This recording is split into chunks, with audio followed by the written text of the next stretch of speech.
नमस्कार, अन्नपूर्णा रेसिपी या चॅनलमध्ये आपले मनपूर्वक स्वागत। आज आपण करणार आहोत नागलीची खिशी।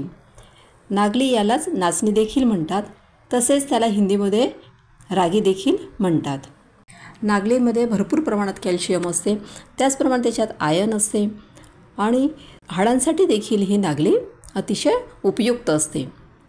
त्यासाठी आपण ही पापडांसाठी त्याची खिशी आपण तयार करणार नाही आहोत, तर नुसतं नागलीची खिशी आपण खाण्यासाठी तयार करणार आहोत। तर आज आपण पाहूया नागलीची खिशी। आता इथे मी नागलीचे पीठ घेतलेले आहे, ते मी बाजारातून रेडीमेड आणलेले आहे आणि तेच मी वापरत आहे। आणि इथे थोडीशी तीळ घेतली आहे। आपण ही नागली घरी दळू शकतो। जर आपण ही नागली विकत आणल्यानंतर ती स्वच्छ साफ करून घ्यायची, त्यानंतर ती 2-3 पाण्यामध्ये चांगली धुवून घ्यायची, त्यानंतर ती रात्रभर भिजत ठेवायची पाण्यामध्ये।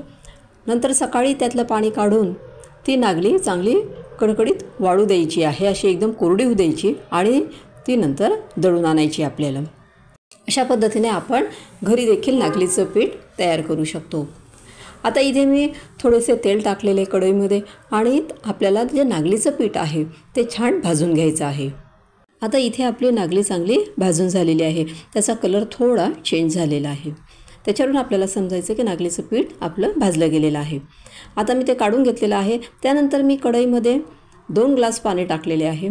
आपल्याला जेवढे पाणी आवश्यक असेल तेवढेच आपण ते घेणार आहोत। बाकीचं जे गरम झालेलं पाणी आहे ते आपण काढून घेणार आहोत।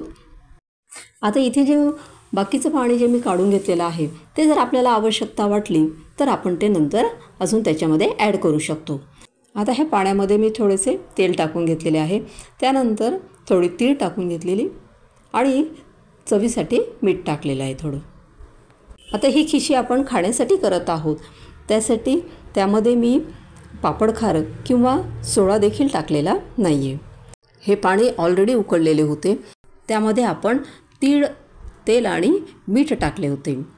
आता आपण त्यामध्ये जे भाजलेलं पीठ आहे नागलीचे ते त्यामध्ये ॲड करायचे आहे आणि मिश्रण चांगले मिक्स करून घ्यायचे आहे। ते पीठ चांगलं पाण्यामध्ये एकसारखं आपल्याला मिक्स करत राहायचं आहे, कारण त्याच्या आपल्याला गोळे तयार व्हायला नको, म्हणून ते सारखं असं मिक्स करत राहायचं आपल्याला। आणि त्यानंतर मी त्या ठिकाणी जिरा पावडर ॲड केलेली आहे। जिरा पावडर त्याच्यामध्ये चांगली मिक्स करून घ्यायची आपल्याला।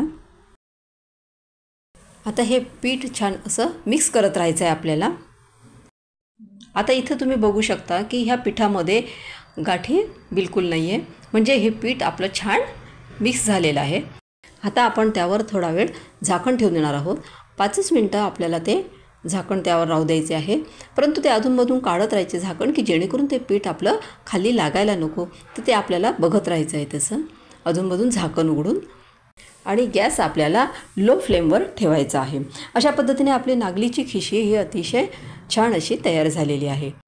आता ह्या खिशीवर मी आधी तेल टाकून घेतलेले आहे, त्यानंतर मी त्यावर थोडेसे तिखट टाकत आहे, म्हणजे ती खिशी जी आहे ती अतिशय चविष्ट अशी आपली तयार होते।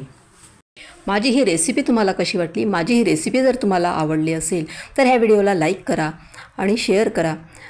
ह्या चॅनलला सबस्क्राईब केलं नसेल तर चॅनलला सबस्क्राईब करा। थँक्यू।